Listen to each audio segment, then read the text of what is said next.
Baik, shalom. Salam sejahtera buat semuanya, juga bagi semua saudara yang mengikuti kebaktian ini secara online dari mana saja. Kita akan belajar firman Tuhan dan seperti tema yang sudah dipublikasikan, tema khotbah saya ini adalah Philadelphia, dan ini adalah akan berbicara soal jemaat Philadelphia yang tercatat di dalam Wahyu pasal yang ketiga, dan karena itu maka kita akan membaca Wahyu pasal 3 ayat 7 sampai ayat yang ke-13. Mari kita lihat teksnya. Wahyu 3, 7 sampai 13. Dan tuliskanlah kepada malaikat jemaat di Philadelphia. Inilah firman dari yang kudus, yang benar, yang memegang kunci Daud. Apabila ia membuka, tidak ada yang dapat menutup. Apabila dia menutup, tidak ada yang dapat membuka. Aku tahu segala pekerjaanmu. Lihatlah, aku telah membuka pintu bagimu yang tidak dapat ditutup oleh seorang pun. Aku tahu bahwa kekuatanmu tidak seberapa, namun engkau menuruti firmanku, engkau tidak menyangkal namaku. Lihatlah, beberapa orang dari jemaah iblis, yaitu mereka yang menyebut dirinya orang Yahudi, tetapi yang sebenarnya tidak demikian, melainkan berdusta, akan kuserahkan kepadamu. Sesungguhnya aku akan menyuruh mereka datang dan tersungkur di depan kakimu dan mengakui bahwa aku mengasihi engkau. Karena engkau menuruti firmanku untuk tekun menantikan aku, maka aku pun akan melindungi engkau pada hari pencobaan yang akan datang atas seluruh dunia untuk mencobai mereka yang diam di bumi. Aku datang segera, peganglah apa yang ada padamu, supaya tidak seorang pun mengambil mahkotamu. Barang siapa menang, dia akan kujadikan soko guru di dalam bait suci Allahku, dan dia tidak akan keluar lagi dari situ. Dan padanya akan kutuliskan nama Allahku, nama kota Allahku, yaitu Yerusalem baru yang turun dari sorga, dari Allahku, dan namaku yang baru. Siapa bertelinga, hendaklah ia mendengarkan apa yang dikatakan Roh kepada jemaat-jemaat. Saudara, di dalam Wahyu pasal 2 dan pasal 3 itu ada surat kepada 7 jemaat di Asia Kecil, dan surat ini adalah surat yang ditulis oleh Rasul Yohanes, tapi isi suratnya itu sebenarnya dari Tuhan Yesus sendiri. Tuhan Yesus mau menyampaikan sesuatu kepada jemaat-jemaat, gereja-gereja di Asia Kecil, dan karenanya apa yang mau disampaikan itu dinyatakan kepada Rasul Yohanes. Lalu Rasul Yohanes menulis surat-surat itu kepada masing-masing jemaat. Nah, karena itulah maka salah satu surat itu diberikan kepada jemaat Philadelphia. Kalau kita melihat ayat yang ke-7 dibilang begini, dan tuliskanlah kepada malaikat jemaat di Philadelphia. Tuliskanlah kepada malaikat jemaat. Ini bukan berarti bahwa di gereja Philadelphia itu ada malaikat atau ada malaikat penjaga, seperti muncul di dalam beberapa tafsiran. Beberapa orang menafsir bahwa itu berarti bahwa ada malaikat khusus yang menjaga setiap gereja. Maka malaikat jemaat di Efesus artinya malaikat yang jaga gereja Efesus. Malaikat jemaat di Pergamus, maka ada malaikat yang jaga jemaat Pergamus. Ada malaikat yang menjaga GKIN Revival. Ada malaikat yang menjaga GBI, GKI, GPIB. Nah, ada tafsiran semacam itu. Tapi sepertinya tafsiran itu tidak berdasar. Saudara-saudara, tuliskanlah kepada malaikat jemaat. Nah, perlu dipahami bahwa kata malaikat itu seringkali kita mengertinya hanya sebagai makhluk supernatural yang bersayap itu. Tapi sebenarnya akar katanya malaikat, bahasa Ibrani malak, bahasa Yunani angelos, angel, Ya, itu sebenarnya makna dasarnya hanyalah seorang utusan. Misalnya kita melihat di dalam Ayub pasal 1 ayat 14 dikatakan, datanglah seorang pesuruh, itu bahasa Ibraninya malak. Maka malak itu seorang pesuruh. Jadi kalau ada orang yang disuruh-suruh untuk melakukan sesuatu, sebenarnya dialah malak, malaikat. Kalau saya suruh Noken bikin kopi dan dia lakukan, itu artinya dia malaikat. Ya, bersihkan WC. Nah, dia mengikutinya, itu berarti ada malaikat yang membersihkan WC.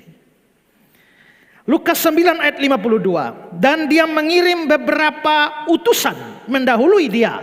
Kata utusan di situ bahasa Yunani-nya adalah angelos. Maka jikalau saya mengutus saudara pergi ke satu tempat, ayo wakili saya ikut meeting di Surabaya. Kalau saya mengutus seseorang, maka utusan itu adalah angelos, malaikat. Jadi arti kata malak atau angelos itu hanya sekedar utusan. Itu bisa menunjuk kepada manusia biasa yang diutus, tapi juga bisa menunjuk kepada makhluk supernatural, yakni pelayan-pelayan Allah yang sering kali kita lihat, misalnya Mikael, Gabriel, dan sebagainya. Tapi sepertinya tuliskanlah kepada malaikat jemaat di Philadelphia, itu tidak berbicara soal makhluk supernatural. Ini menunjuk kepada seorang yang diutus ke sana. Seorang siapa? Seorang yang diutus untuk melayani jemaat Philadelphia. Seorang yang diutus Tuhan untuk memimpin gereja Philadelphia. Dia disebut sebagai malaikat jemaat Philadelphia. Sama juga dengan Efesus, Mirna, Pergamus, Tiatira, Sardis, semua sama. Tuliskanlah kepada malaikat jemaat ini. Itu berarti pemimpin-pemimpin atau penanggung jawab pelayanan di gereja tersebut. Di gereja ini saya pemimpinnya. Maka dalam arti seperti ini, saya ini adalah malaikat jemaat revival. Ingat itu. Begini-begini malaikat. Ya. Nah, karena itulah maka surat ini sebenarnya dialamatkan kepada pemimpin gereja, tapi maksud surat ini adalah untuk seluruh jemaat Philadelphia. Nah, kita akan belajar dari jemaat Philadelphia ini, dan kita mungkin membutuhkan 3 kali khotbah atau 4 kali khotbah untuk membahas secara detail jemaat Philadelphia ini. Nah, hari ini kita mulai dengan beberapa pembahasan terlebih dahulu. Pertama, mari kita melihat kota dan jemaat Philadelphia. Ini penting untuk mengetahui latar belakangnya, ya. Kalau kita mau bicara tentang Semau, maka kita ada baiknya tahu sedikit latar belakang tentang Semau. Mau bicara Alor, tahu sedikit tentang Alor. Itu penting bagi kita. Latar belakangnya, budayanya, apa yang terjadi di sana, apa yang menjadi kebiasaan di sana, itu penting di dalam pemahaman. Terutama pemahaman kitab suci. Nah, Philadelphia bersama-sama dengan 6 jemaat yang lain di Wahyu pasal 2 ayat 3 sampai pasal 3, itu adalah kota-kota di Asia Kecil, provinsi Asia Kecil, yang pada waktu itu adalah termasuk provinsi dari Kekaisaran Romawi. Nah, Asia Kecil itu letaknya itu di Turki sekarang. Ya, coba kita lihat gambar ini adalah Asia Minor atau Asia Kecil, di mana kota-kota yang disebutkan dalam Wahyu 2, Wahyu 3 itu ada di sana. Salah satunya adalah Philadelphia. Dan dari 7 kota yang disebutkan dalam Wahyu 2, Wahyu 3 ini, Philadelphia adalah kota yang paling kecil dari 6 kota yang lain. Saudara-saudara, kota ini itu didirikan oleh Raja Pergamus. Nah, Raja Pergamus itu namanya Attalus II. Ini adalah patung dari Attalus II yang masih ada di Turki sekarang. Dan dia mendirikan kota ini pada tahun 140 sebelum Masehi. Berarti 140 tahun sebelum kelahiran Tuhan Yesus. Kota itu sudah ada. Nah, Raja Attalus ini adalah raja yang penuh kasih. Dan dia sangat mengasihi seorang saudaranya yang namanya Eumenes. Dia sangat mengasihi Eumenes. Dan karenanya dia terkenal sebagai orang yang mengasihi saudara. Orang yang mengasihi saudara. Orang yang mengasihi saudara. Bahasa Yunani untuk orang yang mengasihi saudara adalah Philadelphos. Philadelphos. Kata Philadelphos itu berasal dari dua kata Yunani. Pertama adalah philo, itu dari philia. Itu artinya mengasihi. Makanya ada filosofi. Philo itu cinta, sofi atau sofia itu hikmat. Filosofi, filsafat itu artinya cinta hikmat. Nah, phila atau philea itu cinta. Lalu kata yang kedua adalah adelphos. Adelphos itu artinya saudara. Jadi philia cinta atau mengasihi, adelphos saudara. Maka Philadelphos itu artinya mencintai saudara atau mengasihi saudara. Nah, karena Attalus II ini dikenal sebagai Philadelphos, maka kota yang dia dirikan itu diberi nama Philadelphia, yang Alkitab Indonesia menerjemahkannya sebagai Philadelphia. Kota ini masih ada sampai sekarang di Turki yang namanya kota Alaşehir. Ini adalah kota Alaşehir di Turki. Next. Bulan Mei nanti saya akan mengunjungi kota ini. Yang mau ikut silakan. Nah, kota ini didirikan oleh Raja Attalus II. Kenapa dia mendirikan kota ini? Atau tujuan pendirian kota ini itu apa? Nah, sebelumnya saya atau dalam kesempatan-kesempatan lain saya sudah jelaskan bahwa ketika Yunani berkuasa atas dunia di bawah Alexander Agung, ada satu proyek besar Alexander Agung namanya Helenisme atau Helenisasi. Helenisme atau Helenisasi itu adalah suatu proyek untuk meyunanikan dunia atau dunia diyunanikan. Seluruh dunia harus dipengaruhi oleh kebudayaan Yunani. Ilmu pengetahuan Yunani, filsafat Yunani, seni itu Yunani, olahraga itu Yunani, arsitektur itu Yunani, bangunan-bangunan, pakaian, nama orang, dan terutama bahasa itu bahasa Yunani. Itu sebuah proyek yang dirancang secara sengaja untuk meyunanikan dunia, dan karenanya saudara, kota Philadelphia itu didirikan dengan satu tujuan, yaitu untuk menyebarkan kebudayaan Yunani. Sebagai satu kota dengan corak Yunani dan segala sesuatu bersifat Yunani, dan kota itu didirikan supaya dia bisa mempengaruhi dunia sekitarnya dengan kebudayaan Yunani. Di sekitar Philadelphia ada kota Misia, ada kota Lydia, ada kota Frigia.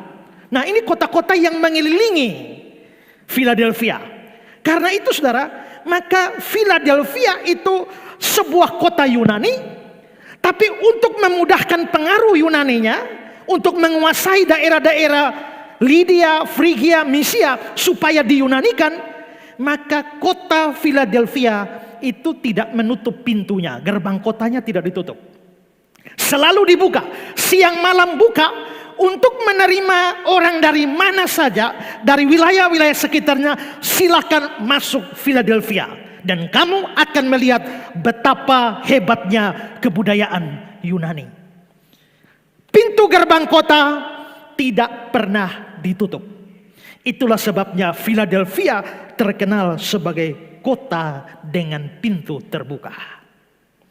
Simon Kistemaker bilang begini, kota ini berpintu terbuka Dan melaluinya perdagangan, berikut bahasa dan kebudayaan Yunani tersebar dari Yunani dan Makedonia sampai ke Asia Kecil dan Syria. Dengan terbuka, pedagang-pedagang masuk, membantu perdagangan, kebudayaan, bahasa Yunani tersebar kemana-mana. Maka Philadelphia adalah kota dengan pintu terbuka. Ini menarik. Karena kalau kita belajar surat-surat ini, Tuhan Yesus waktu ngomong kepada jemaat-jemaat itu tidak ngomong sembarang. Dia selalu tahu apa yang terjadi di kota itu. Dan dia menyesuaikan beritanya dengan sikon kota itu. Karena Philadelphia adalah kota dengan pintu yang selalu terbuka, maka tidak kebetulan di ayat 8 Tuhan Yesus bilang begini. Aku tahu segala pekerjaanmu. Lihatlah, aku telah membuka pintu bagimu. Kristus membuka pintu bagi jemaat Philadelphia. Sama persis seperti Philadelphia yang selalu membuka pintu bagi orang lain demi penyebaran budaya Yunani. Kota ini kota Yunani yang mewah, pintunya terbuka. Tapi ada problem besar di kota ini. Karena apa? Karena kota Philadelphia terletak persis di jalur gempa. Karena itu kota ini seringkali diporak-porandakan oleh gempa bumi. Gempa bumi terbesar yang pernah melanda Philadelphia itu pada tahun 17 Masehi. 17 tahun setelah Yesus lahir. Dan itu menghancurkan bukan hanya Philadelphia, tapi dengan 10 kota di sekitarnya hancur semuanya. Termasuk Sardis itu porak-poranda. Nah, peristiwa gempa yang hebat itu, entah skala berapa, belum ada yang ukur pada waktu itu. Tapi 10 kota hancur-hancuran. Karena itulah mengingat hari kehancuran itu, orang-orang Philadelphia selalu menyebut tanggal gempa itu sebagai Hora to Perasmos. Artinya hari pencobaan. Itulah Hora to Perasmos, hari pencobaan bagi Philadelphia dan kota-kota di sekitarnya. Karena di Philadelphia ada Hora to Perasmos, hari pencobaan, hancur-hancuran mereka, maka tidak kebetulan juga Tuhan Yesus bilang di ayat 10. Karena engkau menuruti firmanku dan tekun menantikan aku, maka aku pun akan melindungi engkau dari Hora to Perasmos yang akan datang. Hari pencobaan yang akan datang. Di sana ada Hora to Perasmos. Tapi Kristus bicara akan datang satu Hora to Perasmos, hari kehancuran, hari pencobaan yang akan melanda seluruh dunia. Bukan hanya 10 kota di Asia Kecil. Tapi Kristus menjanjikan perlindungan kepada jemaat itu dari hari pencobaan itu. Karena Philadelphia sering dilanda gempa, maka tinggal di dalam kota Philadelphia sangat tidak aman. Kita lihat komentar dari Barclay. Seringkali ketika gempa bumi besar datang, penduduk menghadapinya dengan berani dan percaya diri. Namun goncangan-goncangan kecil yang terus-menerus terjadi membuat mereka akhirnya menjadi panik. Inilah yang terjadi di Philadelphia. Strabo menjelaskan, Strabo ini salah satu penulis Yunani. Strabo menjelaskan situasinya. Goncangan-goncangan keras setiap hari terjadi. Tembok-tembok rumah menjadi retak. Hari ini satu bagian dari kota runtuh, besok bagian lainnya. Kebanyakan penduduk tinggal di luar kota, di dalam tenda-tenda, dan mereka bahkan takut untuk melintasi jalan-jalan di kota, sebab takut mati tertimpa bangunan besar yang runtuh. Orang yang masih berani tinggal di dalam kota dianggap gila. Mereka menghabiskan waktu untuk menopang bangunan yang bergetar, dan setiap beberapa saat lari ke ruang terbuka untuk menyelamatkan diri. Hari-hari mengerikan di Philadelphia ini tidak pernah dilupakan sepenuhnya. Dan penduduk kota ini dalam bawah sadarnya selalu berjaga-jaga terhadap getaran-getaran tanah yang menandakan akan datangnya bencana. siap berlari menyelamatkan diri ke ruang terbuka. Ini kondisinya. Jadi penduduk Philadelphia sering lari keluar kota untuk menyelamatkan diri mereka. Kistemaker. Takut gempa akan terjadi lagi, penduduk Philadelphia lebih suka tinggal di luar kota. Tinggal di luar kota, sering lari meninggalkan kota, sering lari keluar kota. Karena itulah Tuhan Yesus bilang dalam ayat 12. Barang siapa menang, dia akan kujadikan soko guru dalam bait suci Allahku, dan dia tidak akan keluar lagi dari situ. Cocok. Mereka sering keluar kota, tapi Kristus berjanji mereka tidak akan keluar lagi dari situ. Tadi saya bilang tahun 17 itu gempa besar menghantam kota itu.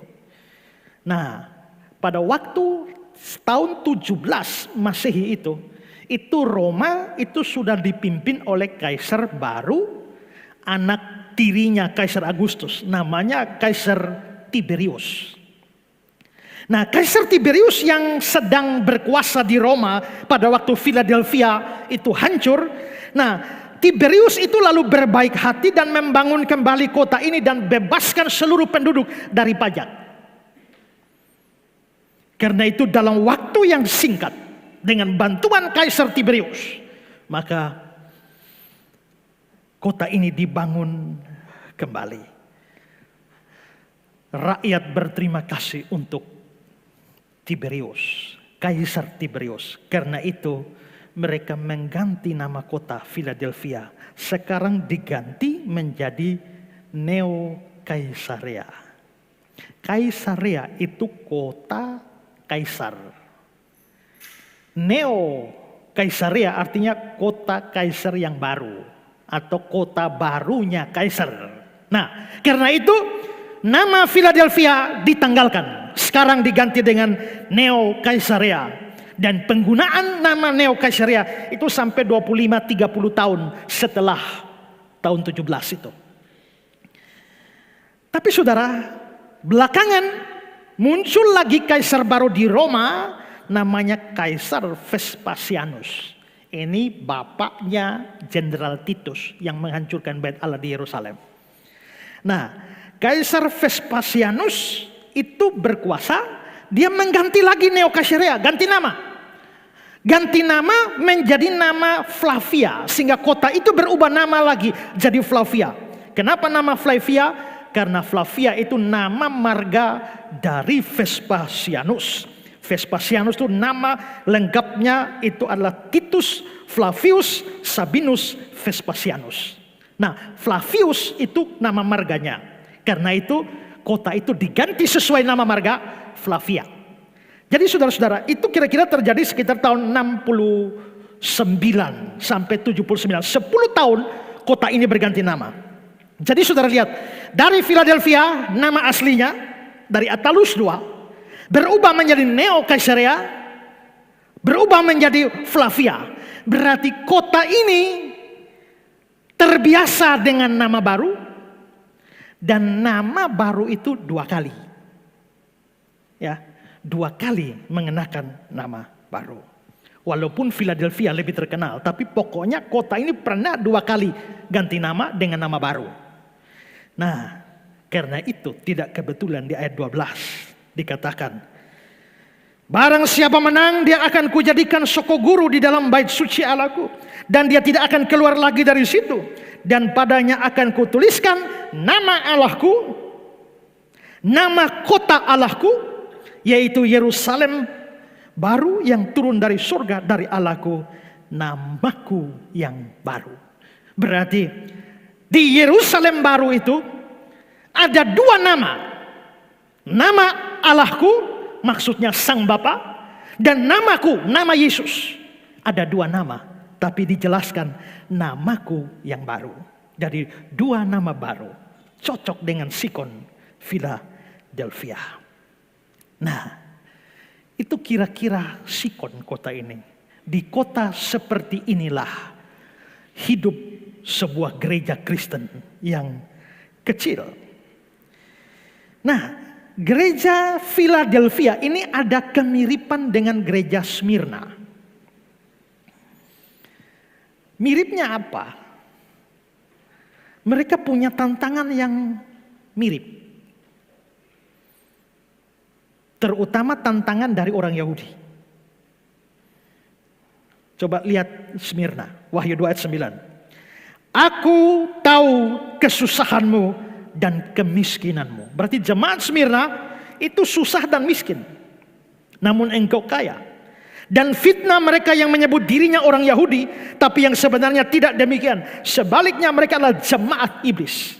Tuhan sendiri bilang, orang Yahudi jemaat iblis. Karena apa? Karena mereka menganiaya, mereka membuat gereja Smyrna menderita. Jadi jemaat Smyrna itu susah miskin gara-gara orang Yahudi. Sekarang bandingkan dengan Philadelphia. Ayat 8 dan 9. Aku tahu kekuatanmu tidak seberapa. Namun engkau menuruti firmanku dan engkau tidak menyangkal namaku. Lihatlah beberapa orang dari jemaah iblis, itu orang Yahudi. Yaitu mereka yang menyebut dirinya orang Yahudi, tapi sebenarnya tidak demikian. Ada kesulitan yang datang dari orang Yahudi. Tapi mereka kekuatannya kecil. Karena jemaat Smyrna, aku tahu kesusahanmu, kemiskinanmu. Sudah susah, miskin. Tapi gereja Philadelphia juga sama. Aku tahu bahwa kekuatanmu tidak seberapa, kecil. Dua gereja ini kekuatannya kecil, tantangannya besar. Tapi dua gereja ini punya kesamaan. Dua-duanya tidak dikritik oleh Tuhan Yesus. Saudara baca 7 jemaat di Asia Kecil, Wahyu 2, Wahyu 3. Biasanya Tuhan puji jemaat, setelah itu kritik. Tuhan puji, Tuhan celah. Tapi khusus dengan Smyrna dan Philadelphia, mereka hanya dipuji, tidak dicela. Jadi menarik sekali saudara. Gerejanya kecil, gerejanya bukan kaya, miskin, susah, kekuatannya tidak seberapa. Tapi gereja ini gereja hebat. Ini penting sekali. Karena banyak gereja besar. Tapi gerejanya amburadul dan rusak. Tapi dua gereja ini kecil, termasuk Philadelphia, kekuatannya tidak seberapa. Tantangannya besar. Tapi gereja ini bisa hidup sedemikian rupa sampai hanya dipuji oleh Tuhan Yesus tanpa kritikan, tanpa celaan sama sekali. Seorang penulis namanya Steph Grigg mengatakan bahwa gereja kecil ini bahkan masih punya pengaruh besar sampai abad yang ke-12. Bahkan sampai hari ini. Gereja Philadelphia masih ada. Yang lain habis. Sudah disikat oleh Islam. Waktu Islam menguasai Turki. Tapi jemaat Philadelphia masih bertahan sampai hari ini. Eddie Vances bilang begini.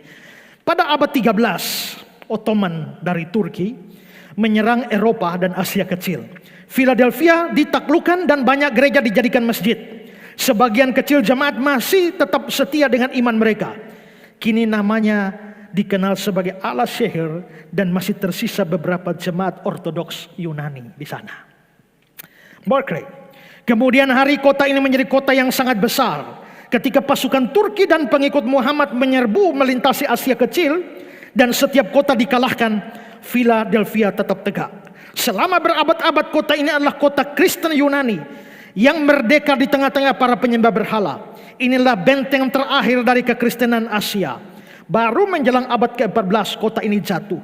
Dan sampai hari ini ada uskup Kristen dan 1000 umat Kristen di sana. Semua gereja lain telah menjadi puing-puing. Hanya gereja Smyrna dan Philadelphia yang tegak berdiri mengibarkan bendera iman Kristen di Turki. Kalau saudara lihat, ini adalah beberapa peninggalan arkeologi tentang gereja Philadelphia. Next. Ini adalah gereja Ortodoks Yunani di Philadelphia, Turki. Gereja ini masih ada. Dulu Asia Kecil, Turki adalah pusat kekristenan. Di Turki waktu itu yang terkenal sebagai Konstantinopel. Disitulah pusat kekristenan.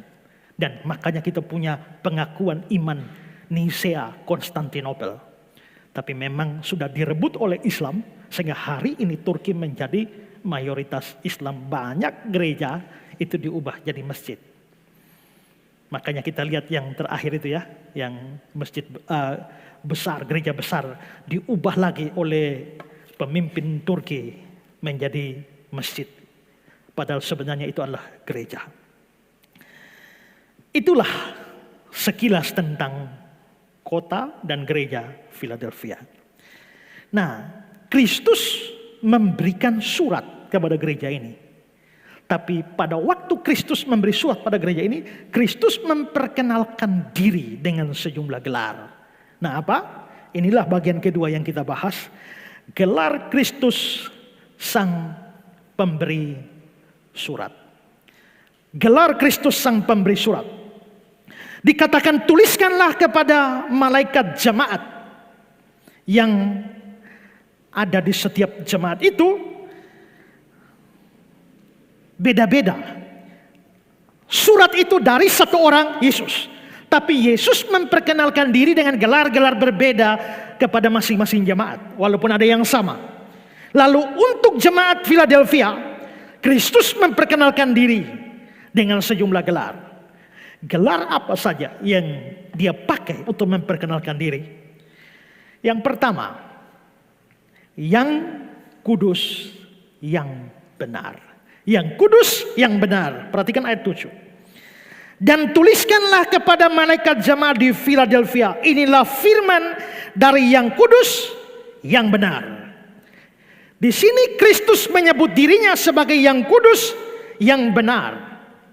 Itu memang sebutan untuk Yesus. Kita bisa bandingkan ini dengan Kisah 3 ayat 14. Tetapi kamu menolak yang kudus dan benar, serta menghendaki seorang pembunuh sebagai hadiahmu. Yang kudus, yang benar, ini adalah Kristus. Nah, apa artinya Yesus menyebut dirinya sebagai yang kudus, yang benar? Saya mau bahas ini satu-satu. Pertama, yang kudus. Dalam perjanjian baru, Yesus memang sering disebut sebagai kudus atau yang kudus. Misalnya pada waktu dia baru dilahirkan atau akan dilahirkan, Lukas 1 ayat 35. Jawab malaikat itu kepadanya, Roh Kudus akan turun atasmu, kuasa Allah yang Maha Tinggi akan menaungi engkau, sebab anak yang akan kau lahirkan itu akan disebut kudus. Yohanes 6 ayat 69, dan kami telah percaya bahwa engkau adalah yang kudus. Kisah 2 ayat yang ke-27, sebab engkau tidak menyerahkan aku kepada dunia orang mati dan tidak membiarkan orang kudusmu.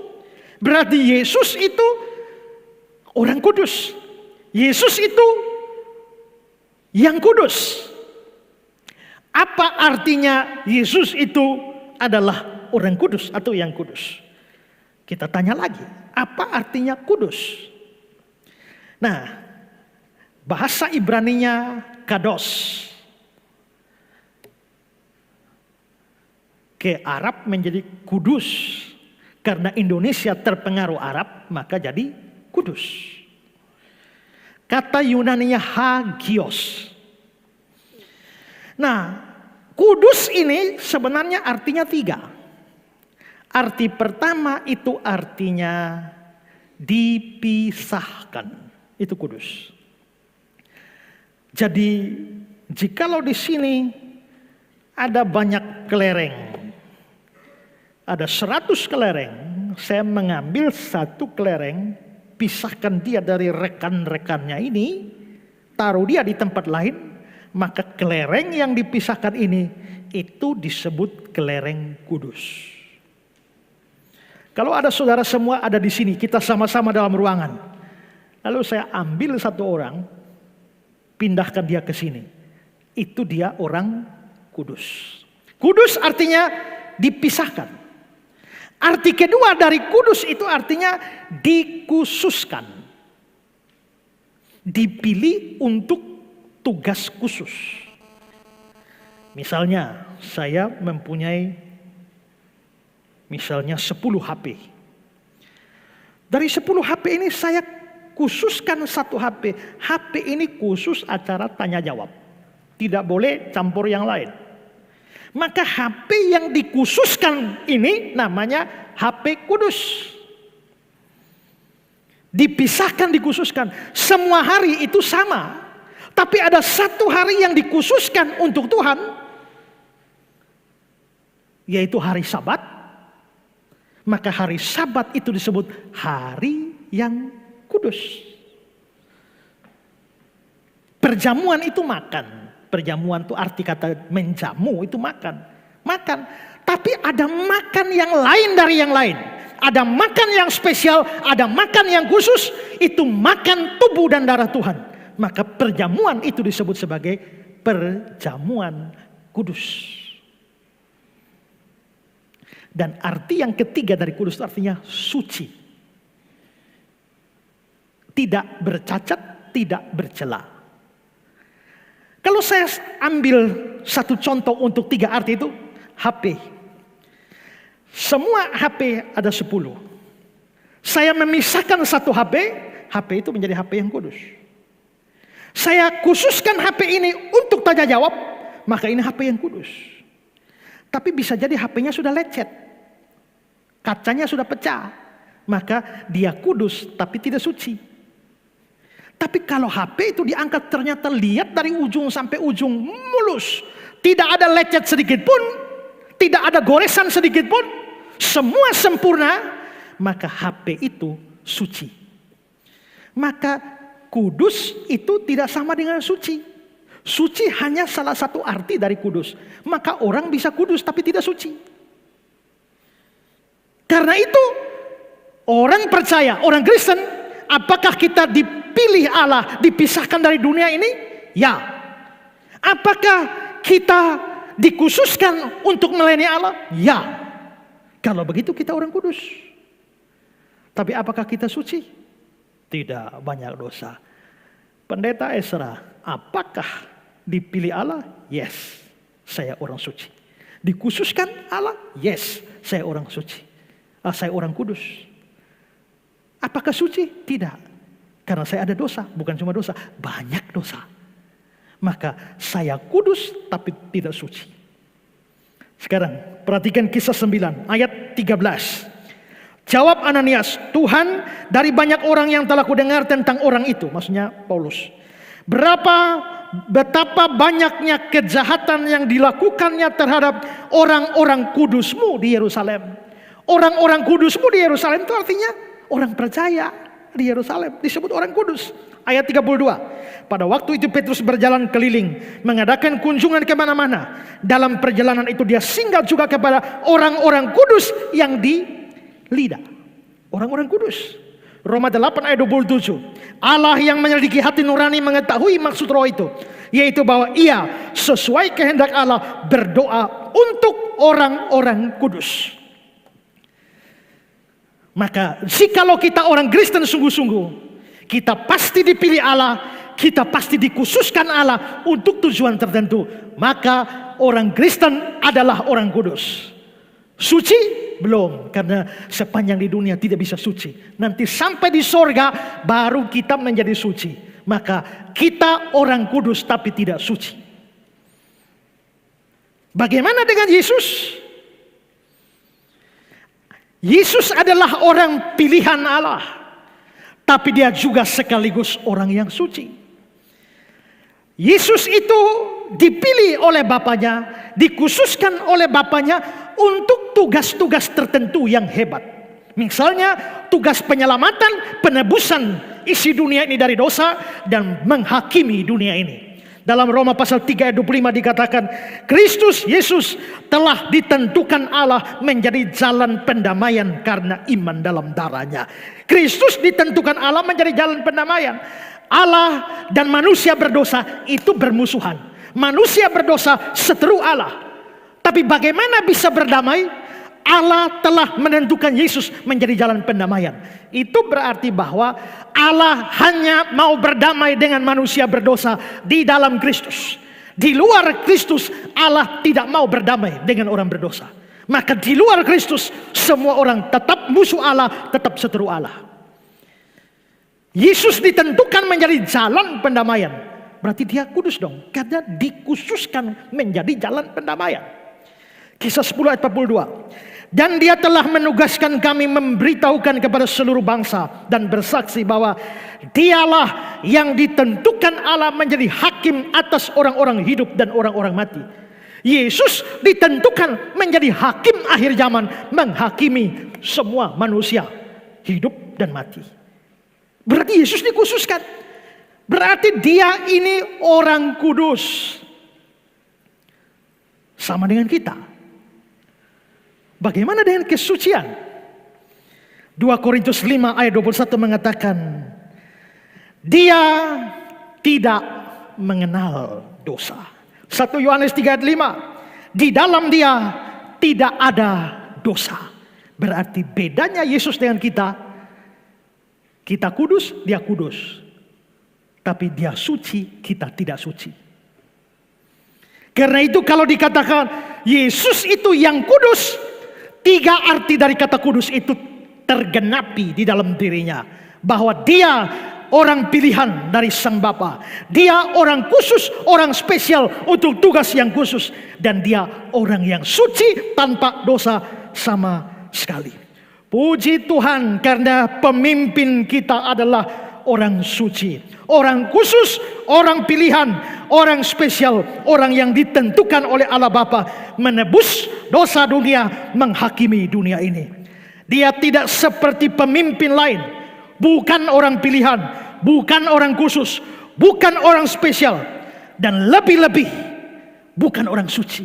Dia bahkan pemimpin-pemimpin agama, nabi-nabi dari setiap agama, bahkan adalah orang berdosa. Bahkan mungkin ada yang jauh lebih berdosa dari kita. Tapi bersyukur bahwa pemimpin kita kepada hidup itu adalah yang kudus. Makanya rugi kalau tinggalkan Kristus. Kalau kamu lepaskan Kristus ganti dengan lain, itu sama dengan buang emas ganti seng.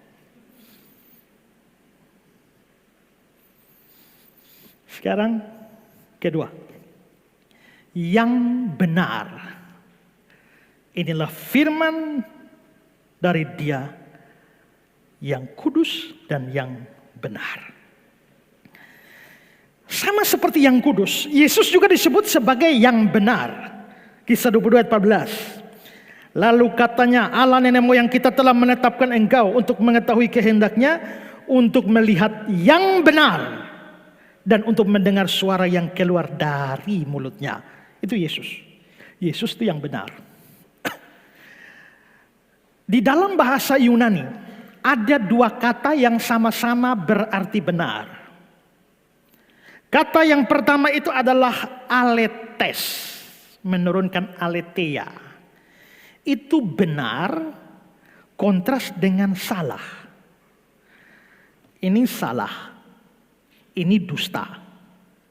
Yang ini aletes, benar. Benar kontras dengan salah. Tapi kata Yunani yang kedua adalah aletinos. Aletinos itu juga artinya benar, tapi bukan kontras dengan salah. Kontras dengan palsu. Kalau ini palsu, ini aletinos. Kalau ini KW2, ini aletinos. Original. Kalau ini abal-abal, aletinos. Yang sungguh-sungguh. Kalau ini kaleng-kaleng, ini aletinos. Yang asli, yang sungguh-sungguh, yang sejati. Coba lihat keterangan John Ellicott tentang aletinos ini, yang benar. Yang benar, ini adalah yang sangat disenangi Yohanes. Ini istilah yang sangat disenangi Yohanes, Rasul Yohanes. Dan kata ini mengekspresikan lebih dari sekedar kebalikan dari salah. Ini menyiratkan apa yang sempurna, kontras dengan tidak sempurna. Realitas, kontras dari bayangan. Antitipe, kontras dari tipe. Real, kontras dengan yang ideal. Nyata, bukan hanya ide. Nah, itu aletinos. Nah, Yesus menyebut dirinya yang benar dalam Wahyu 3 ayat 7. Itu bukan menggunakan kata Yunani aletes. Memang dia juga aletes, Makanya dia bilang, akulah jalan dan kebenaran. Akulah jalan dan kebenaran. Itu gunakan kata Yunani aletheia. Tapi bukan itu yang di sini. Yang di sini menggunakan kata aletinos. Nah, kalau aletinos itu artinya benar, sungguh-sungguh, asli, sejati, bukan abal-abal, bukan kaleng-kaleng. Maka Yesus itu yang benar. Yesus itu sejati. Yesus itu sungguh-sungguh. Yesus itu asli. Yesus itu bukan abal-abal. Yesus itu bukan kaleng-kaleng. Nah, memangnya dia sejati, dia benar, sungguh-sungguh benar dalam hal apa? Dalam banyak hal. Saya beri contoh. Yohanes 1 ayat 9. Terang yang sesungguhnya, kata sesungguhnya itu menggunakan aletinos. Terang yang sesungguhnya yang menerangi setiap orang sedang datang ke dalam dunia. Yesus itu terang yang sesungguhnya, terang yang sejati. Beda, kita juga terang kan? You are the light of the world. Kamu adalah terang dunia. Tapi kita ini tidak pernah jadi terang sesungguhnya. Karena kita ini jadi terang hanya di dalam Kristus. Sebelum di dalam Kristus, sebelum percaya kita digelap. Coba lihat Efesus 5:8. Memang dahulu kamu adalah kegelapan. Tetapi sekarang kamu adalah terang di dalam Tuhan. Kalau begitu, kamu baru jadi terang di dalam Tuhan. Di luar Tuhan, kau gelap. Ya, kamu dalam kegelapan. Kalau begitu orang percaya memang terang. Tapi kita bukan terang sesungguhnya. Terang sesungguhnya, terang yang alethenos itu, terang yang benar itu, terang sejati itu hanya Kristus saja. Contoh lain, Yohanes 6, 32, 51. Maka kata Yesus kepada mereka, aku berkata kepadamu sesungguhnya bukan Musa memberikan kamu roti dari surga, melainkan Bapa-Ku yang memberikan kamu roti yang benar. Kata benar itu aletinos, roti yang sungguh-sungguh, roti yang asli, roti yang original dari surga. 51. Akulah roti hidup yang turun dari surga. Berarti Yesus itu roti yang aletinos. Roti itu sumber kehidupan, memberi kita hidup ketika kita makan roti. Yesus itu adalah roti itu, roti yang aletinos, roti yang sungguh-sungguh. Berarti dia dalam bahasa figuratif, dialah yang memberi hidup. Hidup yang kekal itu hanya ada di dalam roti yang sungguh-sungguh itu, yaitu Yesus. Makanya di dalam Yesus kamu dapatkan roti yang sungguh-sungguh, maka kamu dapatkan hidup juga yang sungguh-sungguh. Yohanes 6 ayat 51. Akulah roti hidup yang telah turun dari surga. Jikalau seorang makan dari roti ini, dia akan hidup selama-lamanya. Dia terang yang aletinos. Dia roti yang aletinos. Contoh ketiga, Yohanes 15 ayat 1. Akulah pokok anggur yang benar. Akulah pokok anggur yang aletinos. Pokok anggur itu tempat di mana carang-carang tertancap di sana. Yesus pokok dan kitalah carangnya. Tinggallah di dalam dia, pastilah kau akan berbuah. Kalau kamu tertancap sebagai carang di pokok anggur, kamu berbuah. Kalau kamu tertancap di pokok anggur yang palsu, kamu tidak akan berbuah. Tapi kalau kamu tertancap di pokok anggur yang benar, pokok anggur yang aletinos, kamu tidak mungkin tidak berbuah. Tapi kalau kamu tidak tertancap di dalam dia, Yohanes 15 ayat 5, akulah pokok anggur, kamulah ranting-rantingnya. Barang siapa tinggal di dalam aku dan aku di dalam dia, dia berbuah banyak, sebab di luar aku kamu tidak dapat berbuat apa-apa. Berarti Yesus itu yang benar, aletinos. Puji Tuhan bahwa di dalam Yesus kita mendapati aletinos. Semuanya asli, semuanya benar, semuanya origin, semuanya sungguh-sungguh. Di dunia ini ada banyak yang palsu. Ada jalan keselamatan yang palsu. Ada damai yang palsu. Ada cinta kasih yang palsu. Ada janji yang palsu. Ada sahabat yang palsu. ada saudara palsu. Tapi di dalam Yesus kita dapati jalan keselamatan yang sesungguhnya, damai yang sesungguhnya, cinta kasih yang sesungguhnya, saudara yang sesungguhnya, sahabat yang sesungguhnya, Yesus kawan yang sejati. Sobat dari Galilea, dia sahabat sejati. Itu artinya yang benar. Yesus itu yang kudus dan benar. Puji Tuhan, dapat pemimpin mana seperti dia yang kudus dan benar. Cari di agama lain, tidak dapat. Muhammad tidak layak menyandang yang kudus dan benar. Konghucu tidak layak menyandang yang kudus dan benar. Siddhartha Gautama tidak layak menyandang yang kudus dan benar. Siapapun tokoh di dunia tidak bisa. Satu-satunya orang yang layak disebut yang kudus, yang benar, cuma Kristus. Sekali lagi, kalau kamu melepaskan dia, kamu betul-betul buang emas, ganti seng, ganti dengan tembaga. Jangan pernah gantikan Kristus dengan apapun. Tapi ada hal lain yang menarik di sini. Yesus disebut sebagai yang kudus, yang benar. Yang kudus, yang benar.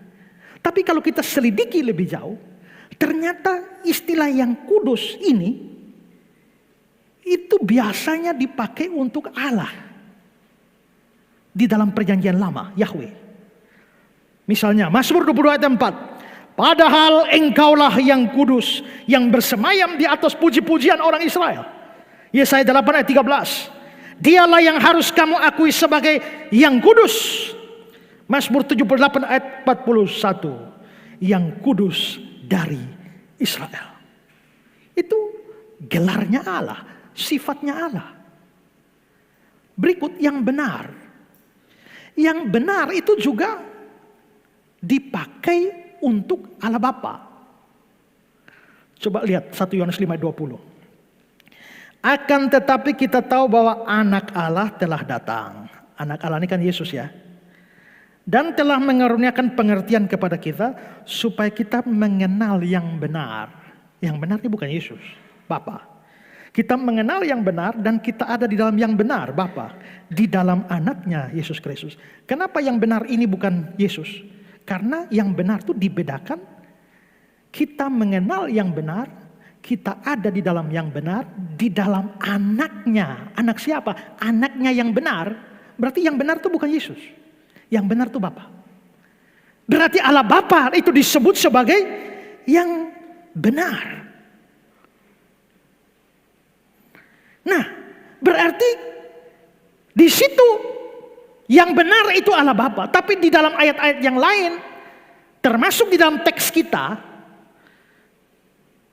Wahyu pasal 3 ayat yang ke-7 ini, Yesus disebut sebagai yang benar. Itu berarti bahwa kalau yang kudus, yang benar itu untuk Allah atau Bapa, Yesus itu yang kudus dan yang benar. Itu berarti Yesus sebenarnya Allah sendiri. Dialah Yahweh di dalam perjanjian lama. Dan di PB sekalipun dia bukan Bapa, tapi dia sehakikat dengan Bapa. Yang adalah Allah juga. Karena itu selain arti yang kudus, yang benar seperti saya jelaskan, tapi yang kudus dan yang benar sekaligus menyatakan kepada kita siapa Yesus sesungguhnya. Dia adalah Allah. Jameson, Fawcett, and Brown bilang yang kudus seperti dalam perjanjian lama, yang kudus dari Israel. Jadi Yesus dan Allah dalam perjanjian lama adalah satu. Tidak ada yang lain selain Allah yang benar-benar kudus. John Gill. Yang kudus, karakter yang cocok dengan Kristus. Sebagai Allah yang kudus dari Israel dan sama mulia dalam kekudusan sebagaimana Bapaknya. Karena itulah di 1 Yohanes 5 ayat 20 tadi, coba lihat kembali 1 Yohanes 5 ayat 20. Tadi saya yang benar itu kan Bapa. Next, kalimat selanjutnya. Di dalam anaknya Yesus Kristus, dia adalah Allah yang benar. Dia itu bukan menunjuk kepada Bapa. Dia itu merujuk kepada pribadi yang disebutkan sebelumnya, yaitu anaknya Yesus Kristus. Berarti anaknya Yesus Kristus itu adalah Allah yang benar. Dan tadi saya sudah bilang benar itu alethenos. Nah, di dalam ayat ini, next 1 Yohanes 5 ayat 20, di dalam anaknya Yesus Kristus, dia adalah Allah yang benar, itu alethenos. Berarti Yesus itu Allah. Tapi karena alethenos itu artinya sungguh-sungguh sejati, bukan abal-abal, bukan kaleng-kaleng, dan Yesus itu Allah yang alethenos, maka Yesus itu Allah yang sungguh-sungguh, Allah yang sejati, Allah yang sebenar-benarnya, bukan Allah palsu.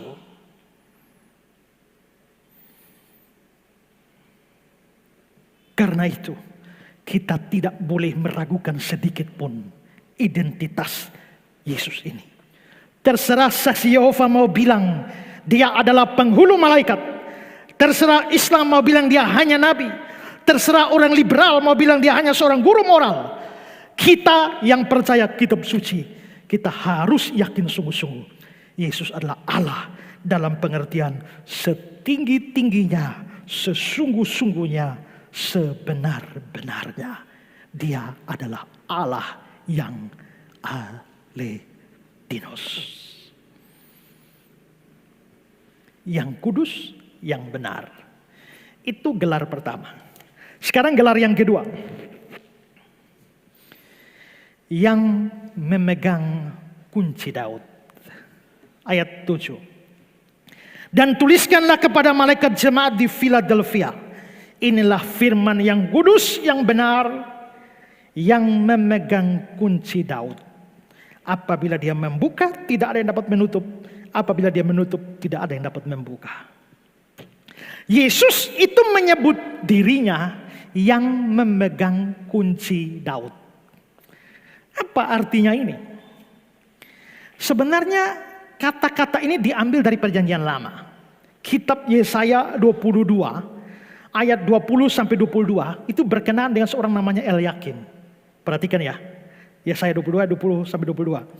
Maka pada waktu itu aku akan memanggil hambaku Elyakim bin Hilkiah. Aku akan mengenakan jubah kepadanya dan ikat pinggang akan kuikatkan kepadanya dan kekuasaanmu akan kuberikan ke tangannya. Perhatikan ini, ada kekuasaan. Di ayat 21 ada kuasa.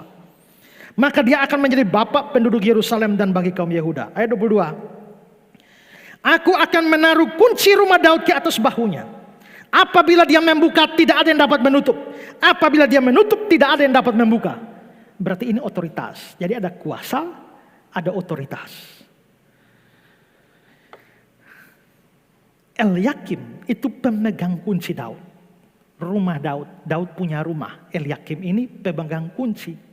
Jadi kalau dia pegang kunci, berarti dia punya kuasa. Dia punya otoritas. Kalau dia buka pintu, lu bisa masuk. Kalau dia tutup pintu, lu tidak bisa masuk. Jadi pemegang kunci rumah Daud itu orang berkuasa. Orang penentu masuk atau tidak. Albert Barnes bilang begini, yang memegang kunci Daud. Ungkapan ini dengan tepat menunjukkan otoritas atau kendali. Seperti ketika seseorang memiliki kunci sebuah rumah dan memiliki akses tak terbatas ke sana. Dan maknanya di sini adalah bahwa sebagaimana Daud sebagai raja Israel yang bersemayam di sebuah istana, maka dia yang memiliki kunci istana itu memiliki otoritas untuk masuk ke sana. Nah, di dalam Wahyu 3 ayat 7, Yesus menyebut dirinya pemegang kunci Daud. Berarti dia mengambil dari Yesaya tadi. Dan kalau memegang kunci Daud, itu artinya memiliki akses masuk dan pemegang kuasa. Menentukan masuk keluarnya atau diterima atau ditolaknya orang dari rumah Daud.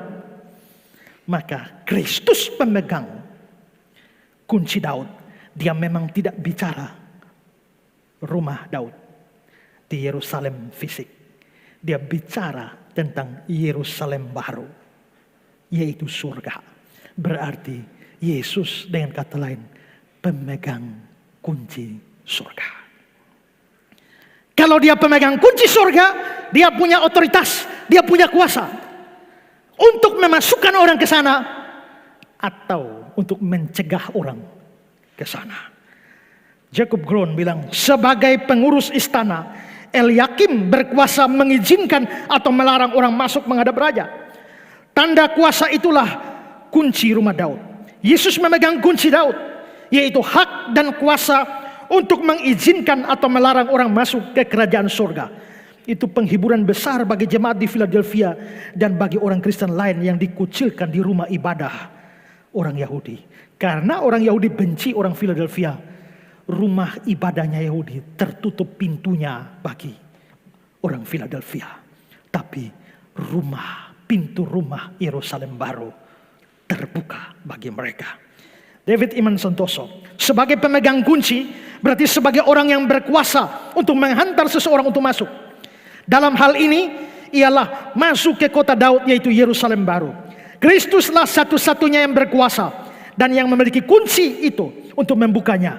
Dengan kata lain, dialah pintu keselamatan, dialah jalan satu-satunya ke surga. Maka Yohanes 14 ayat 6, Kisah 4 ayat 12, tidak seorang pun sampai pada Bapa kalau tidak melalui aku. Di bawah kolong langit ini tidak ada nama lain yang olehnya manusia diselamatkan. Hanya melalui Kristus saja orang bisa masuk ke surga. Semua orang yang mau atau yang ingin masuk surga tanpa melalui Kristus pasti akan mendapati dirinya di dalam neraka. Nah, setelah Yesus mengatakan dia pemegang kunci Daud, ada lanjutan kalimatnya. Ayat 7. Apabila dia membuka, tidak ada yang dapat menutup. Apabila dia menutup, tidak ada yang dapat membuka. Artinya apa? Artinya, jikalau Yesus buka pintu surga untuk kau, tidak ada satu orang pun bisa tutup pintu itu atau cegah kamu masuk surga. Tapi kalau Yesus tidak izinkan kamu masuk, tidak ada satu setan dua binatang atau dua setan satu binatang pun yang bisa dorong kau masuk. Mengerti? Kalau dia buka, tidak ada bisa tutup. Kalau dia tutup, tidak ada bisa buka. Kendali mutlak, hak mutlak itu ada di tangan dia. Bayangkan sebesar apakah Yesus itu. Mana berani orang lain omong seperti ini. Mana ada tokoh yang punya kuasa seperti ini. Makanya saya bilang Muhammad tidak, Konghucu tidak, Siddhartha Gautama tidak, atau siapapun tidak. Satu-satunya orang yang punya kuasa. Dia bilang, kepadaku diberikan segala kuasa di sorga maupun di bumi. Wah, coba kalau kalian anggap dia cuma nabi, saya tanya nabi mana punya kuasa atas surga? Kalau hanya anggap dia sebagai manusia biasa mana yang punya kuasa di bumi dan di surga? Kalau dia hanya malaikat seperti kata saksi Yehova, malaikat mana bisa punya kuasa di bumi dan di surga? Allah penguasa surga dan bumi. Jikalau Yesus menguasai surga dan bumi, tidak bisa tidak, dia adalah Allah sendiri. Dan dia punya otoritas untuk memasukkan atau menolak orang dari surga. Albert Barnes mengatakan, dia memiliki akses bebas dan tidak terbatas ke rumah Daud.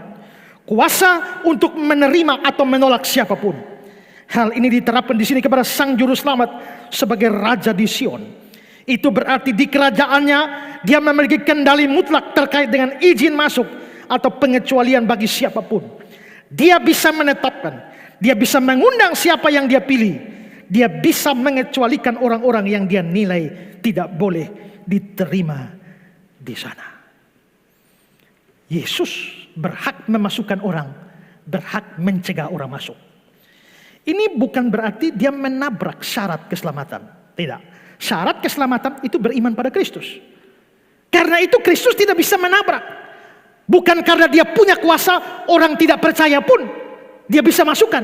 Atau karena dia punya kuasa, maka orang sudah sungguh-sungguh percaya, dia tolak. Tidak bisa. Dia pasti bekerja sejalan, seturut dengan syarat keselamatan. Maka artinya adalah untuk orang-orang yang sudah percaya, Dia punya hak buka pintu surga bagi mereka. Dan tidak ada satupun bisa cegah mereka masuk surga. Dan kalau orang tidak percaya, dia tutup pintu surga. Tidak ada satu orang pun bisa buka pintu itu. Nah, tapi ada yang unik. Dia, Yesus, pemegang kunci surga. Tapi ayat nats pembimbing kita tadi unik. Matius 16 ayat 19. Kepadamu, murid-murid, aku akan kuberikan kunci kerajaan surga. Apa yang kau ikat di dunia akan terikat di surga. Apa yang kau lepaskan di dunia akan terlepas di surga. Loh, berarti murid-murid juga menentukan orang surga neraka? Tidak. Itu hak Allah saja. Lalu apa maksud ayat ini? Di sini itu bukan hak memasukkan atau melarang orang masuk. Itu bagi murid-murid itu cuma hak menyatakan. Hak menyatakan berdasarkan syarat keselamatan.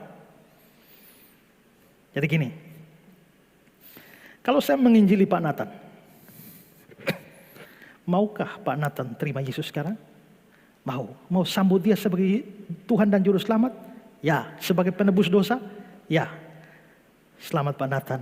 Hari ini juga Pak Nathan selamat. Mati nanti pasti masuk surga.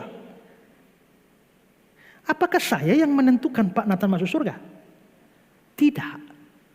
Yang menentukan Yesus. Terus saya hanya menyatakan, punya hak menyatakan berdasarkan syarat, yaitu percaya.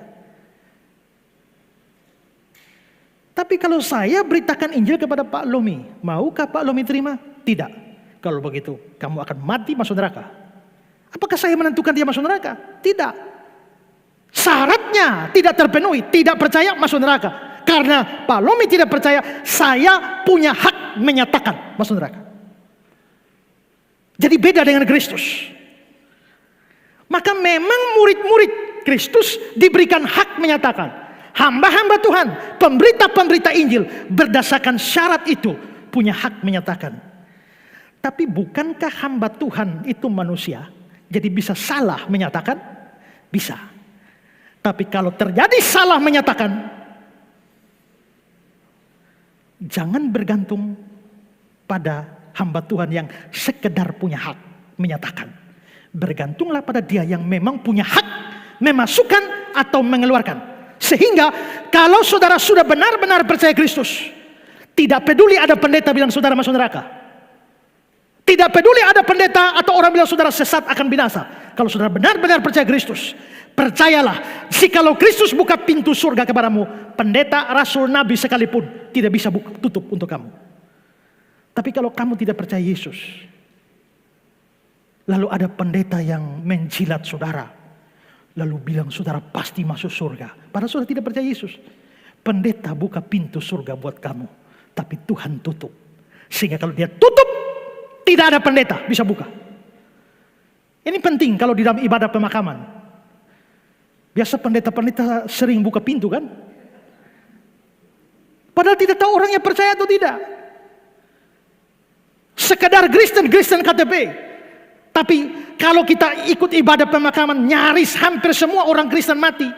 Selalu dibilang almarhum sudah bersama Bapa di surga. Padahal belum tentu. Kalau dia mati dalam keadaan tidak percaya, dan di dalam ibadah pemakaman, pendeta buka pintu surga, tapi Kristus menutupnya. Dan kalau Kristus menutup, tidak ada yang bisa buka. Sekalipun mayatmu sebelum kena mosain mampir di gereja, bikin ibadah khusus, kalau Kristus tutup pintu surga bagimu, pendeta macam apapun tidak bisa buka. Karena itu saudara-saudara, memang hamba-hamba Tuhan punya hak menyatakan, tapi bisa salah. Tapi kalau Kristus yang menyatakannya, tak mungkin salah dan tak bisa ada yang cegah. Karena itu, kalau kamu yakin kamu sudah sungguh-sungguh percaya, abaikan apapun kata orang tentang kamu. Orang bisa klaim kamu masuk neraka. Termasuk orang-orang agama lain. Kita percaya Kristus, tapi mereka bilang kamu akan masuk neraka jahanam. Terserah. Tapi saya percaya Kristus buka pintu. Tidak ada satupun bisa tutup. Tapi kalau kamu belum percaya sungguh-sungguh, jangan terhibur dengan hiburan palsu. Setiap kali mati, rest in peace. Tapi kalau mati di luar Tuhan, no rest in hell. Tidak ada istirahat di sana. Karena itu saudara-saudara, ingat, kalau kamu tidak percaya, dia akan menolak kamu. Matius 7, 20-23. Pada hari itu, banyak orang akan berseru kepadaku, Tuhan, Tuhan, bukankah kami bernubuat demi namamu, mengusir setan demi namamu, mengadakan banyak mujizat demi namamu juga? Pada waktu itu aku akan berterus terang kepada mereka dan berkata, aku tidak pernah kenal kamu. Enyahlah daripadaku kamu sekalian pembuat kejahatan. Ingat, dia bilang, aku tidak pernah kenal kamu. Dia tidak bilang, aku dulu kenal kamu, sekarang tidak lagi. Tidak, aku tidak pernah kenal kamu. Berarti mereka tidak pernah jadi orang percaya. Sekalipun mereka bilang Tuhan, Tuhan. Sekalipun mereka bikin mujizat dalam nama Yesus. Mereka KKR kesembuhan ilahi. Mereka usir setan. Mereka bernubuat dalam nama Yesus. Enyahlah. Berarti pintu surga tertutup untuk orang-orang tidak percaya. Kunci surga di tangan Yesus. Kalau dia buka pintu, tidak ada bisa tutup. Kalau dia tutup, tidak ada bisa buka. Karena itu, percayalah sungguh-sungguh kepada dia. Terima dia sebagai juru selamat dan Tuhanmu. Maka pintu surga terbuka bagimu. Kalau tidak, enyahlah kamu dari hadapanku. Kristus yang kudus, yang benar, yang memegang kunci Daud. Itulah Kristus, identitas Kristus, sang pengirim surat. Kita sambung pembahasan kita pada part 2 minggu yang akan datang. Tuhan memberkati kita. Amin.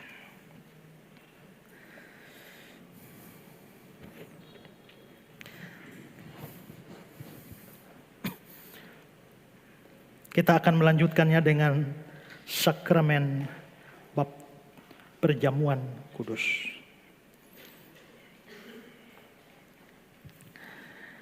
Perjamuan kudus adalah perintah Tuhan Yesus sendiri. Dia datang ke dalam dunia pada waktu Natal. Hidup beberapa tahun di dunia ini. Melayani, memberitakan Injil. Dan puncak dari segala misinya, yaitu mati di kayu salib. Dan kematian di kayu salib itulah dia membayar seluruh hutang dosa manusia. Sehingga kepercayaan kepada dia akan membuka pintu surga bagi kita. Setiap kali kita merayakan perjamuan kudus, kita mengingat kasih Allah kepada kita, mengingat pengorbanan Yesus kepada kita, yang mana tubuhnya dihancurkan, darahnya dicurahkan bagi penebusan kita. Kita juga merayakan perjamuan kudus sambil percaya bahwa satu hari kelak akan ada perjamuan besar dalam rumah Allah di sorga nanti. Ketika pintu sorga terbuka bagi kita, kita masuk dalam pesta perjamuan itu bersama-sama dengan anak domba. Kalau begitu, setiap kali kita mengambil bagian dalam perjamuan, memakan roti dan meminum anggur, itu merupakan tanda meterai kasih setia Tuhan kepada kita. Mari kita berdoa. Tuhan, terima kasih kami sudah mendengar firman. Kami kagum kepada Kristus yang kudus, yang benar, yang memegang kunci Daud. Terima kasih karena itu memberikan keyakinan kepada kami, jaminan kepada kami, jaminan keselamatan. Terima kasih karena Engkau boleh menjadi pemimpin kami yang kudus, yang benar. Kami boleh menemukan seluruh kesejatian di dalam diri-Mu. Semua yang benar, semua yang aletinos ditemukan di dalam diri-Mu. Terima kasih Tuhan untuk semua itu. Dan sekarang kami mau masuk dalam perjamuan kudus seperti yang Tuhan perintahkan. Mengambil bagian di dalam roti dan anggur yang Tuhan perintahkan. Pimpinlah, tuntunlah kami. Sehingga biarlah sakramen ini menjadi berguna bagi kami. Dan memuliakan nama Tuhan.